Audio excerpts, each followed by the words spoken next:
Hello and welcome to the Literary Lair. And no, I haven't split myself in half with a transporter again. I'm wearing this hat to commemorate the 150th anniversary of the Battle of Gettysburg, which was this week. In keeping with that, this week will be a review of a historical novel, The Killer Angels. This book is a fictitious novel dealing with the real-life event of the Battle of Gettysburg. I actually went to Gettysburg last year over the summer, which is where I got the hat, and it's awesome. You should go if you ever have a chance to go there. Anyway, with that, let's get to the book.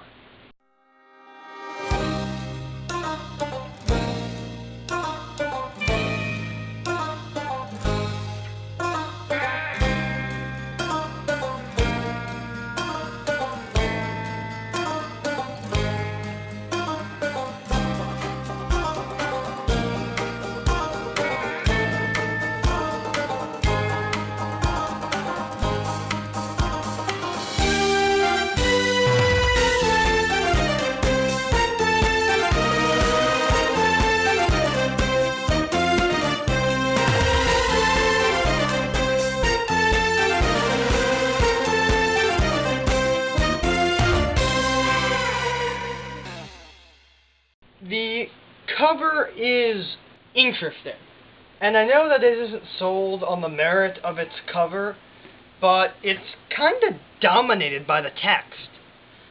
It says, "The Killer Angels," in enormous text.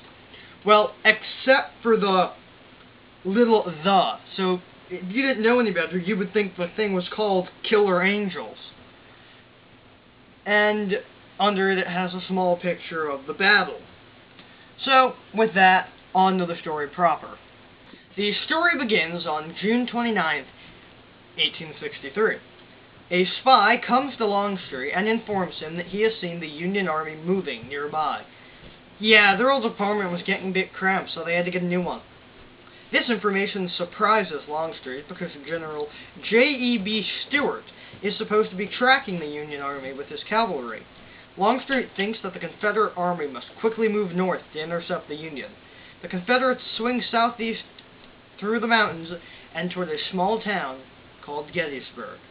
And inside that small town is a girl, and she's living in a very lonely world. She's going to take the midnight train, going anywhere. Miles south of Gettysburg, Union Colonel Joshua L. Chamberlain awakes to discover that his regiment, the 20th Maine, has 100 new members, mutineers in the 2nd Maine. Chamberlain gives them a brief speech, asking them to continue the fight, and all but 6 of the men join the 20th Maine freely. Those 6, who would become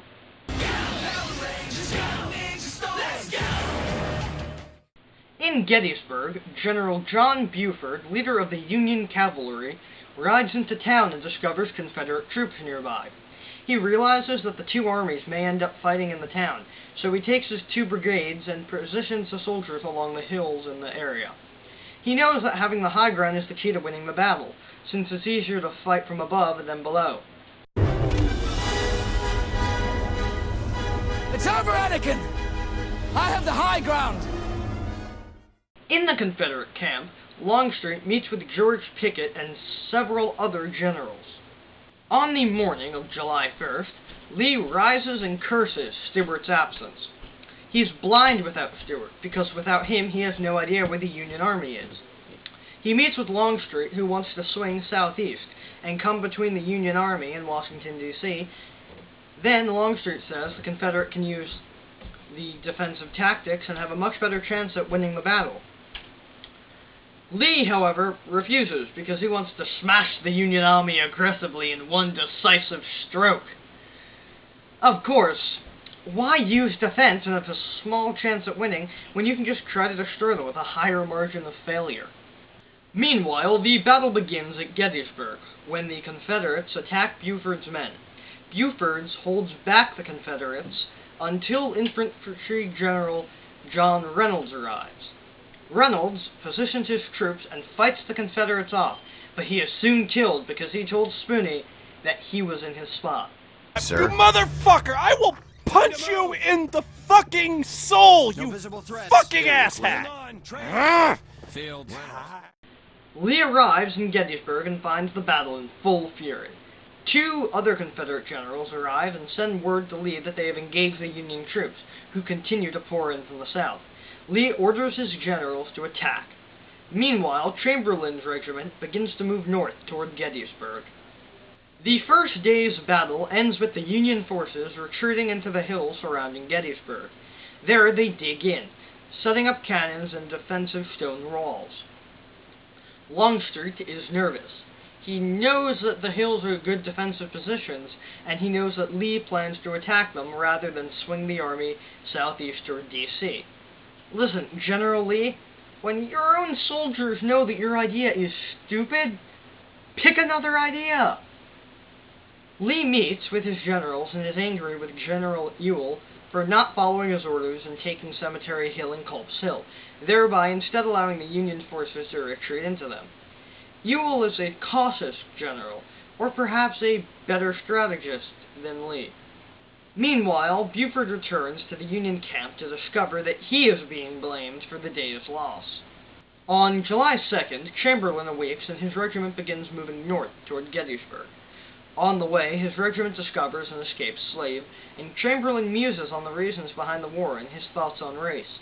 Yeah, despite all the talk about how the war was because the South didn't like Lincoln and the Union, the war was about slavery. There's really no debate on that.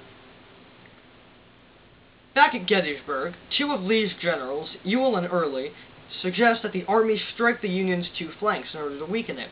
Lee likes the plan, but Longstreet still wants him to go along with his plan, which Lee refuses, and Longstreet reluctantly agrees to go attack the Union's left flank. God damn it, Lee, maybe you start listening to Longstreet. His ideas seem pretty good.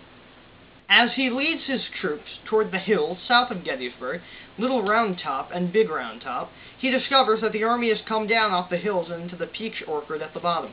He decides that he has no chance but to attack anyway, and a bloodbath on both sides is the result. Chamberlain's regiment finally reaches Gettysburg and is placed on Little Round Top. Chamberlain is told that he is the extreme left of the Union line, which means he can never retreat. Chamberlain and his men hold the hill against numerous Confederate attacks, but eventually they run out of bullets. Chamberlain orders a bayonet charge, and his screaming regiment charging down the hill frighten the Confederates into fleeing, which just goes to show, when you run out of bullets, grab a knife and run at them. They'll have no idea what's going on. The Union still controls Little Round Top at the end of the day, and Longstreet's men have suffered heavy losses in the peach orchard. That night, Stuart returns, and Lee scolds him for being absent. "Where's your absence note?" Lee then decides on a plan for the next day. Now that he has battered the two flanks of the Union army, the middle must be weakened. He will charge through the middle of the Union line and split the army in two, then destroy each half individually. United they stand, divided they fall. The next morning, July 3rd, Chamberlain's men are moved to the center of the Union line, where it is supposed to be safe and quiet. At the Confederate camp, Longstreet tries to convince Lee one last time to do his plan, but Lee again refuses. He is intent on attacking his enemy. Longstreet tells Lee that he is certain Lee's plan is doomed to failure, but Lee refuses to budge. Well, it's nice to see that one person realizes how dumb Lee's plan is. Longstreet reluctantly agrees to attack the center of the line and places Pickett in charge of the assault. The Confederates begin with an artillery barrage in an attempt to weaken the Union, artillery on the other side. Chamberlain finds himself and his regiment at the middle of this bombardment, much to his surprise, but he survives intact. Since the Confederate artillery shot too high, not much damage was dealt to the Union batteries. The Confederates' attack begin as the troops begin marching across an open field toward the Union troops. The Union begins firing cannons, blowing huge holes in the Confederate line and killing hundreds of men. When the Confederates come within range, the Union soldiers open fire with their guns, killing hundreds more. Pickett loses 60% of his division, and the Confederates soon retreat, and the Battle of Gettysburg comes to a bloody, spectacular end. So, that was The Killer Angels. Was it a good book? Yes, actually. I had to read it for my history class last summer, and that's actually why I chose to go to Gettysburg. the book actually made me want to see all the sites of the battle. And I didn't go into this during it, but the book has maps and stuff of where the battles were, so you could look at the maps before reading the chapter, which I think is pretty awesome. So, I end this review by saying to the American viewers, Happy 4th of July. And to anyone not in America, Happy Thursday. Next week we take a look at another book that's grounded closer in reality than most of the stuff I've reviewed.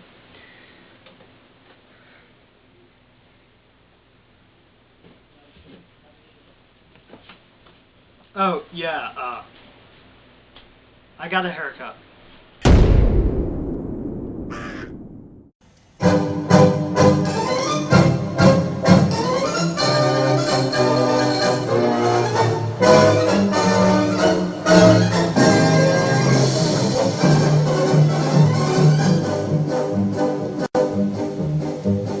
Yankee Doodle went to town a-riding on a pony. He stuck a feather in his hat and called it macaroni. Yankee Doodle, keep it up, Yankee Doodle dandy. Mind the music and the step, and with the girls be handy.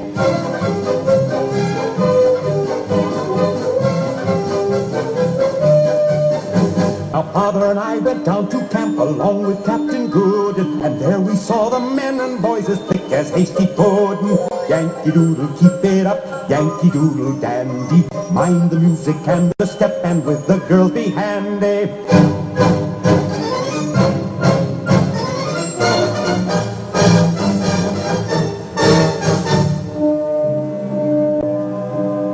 And there was General Washington upon a slapping stallion, giving orders to his men. I guess there was a million. Yankee Doodle, keep it up, Yankee Doodle dandy. Mind the music and the step, and with the girls be handy. A long war then we fought and won, the British were defeated, and Yankee Doodle was the march through which their troops retreated. Yankee Doodle, keep it up, Yankee Doodle dandy. Mind the music and the step. 1, 2, 3, 4, 1, 2, 3. And with the girls be handy.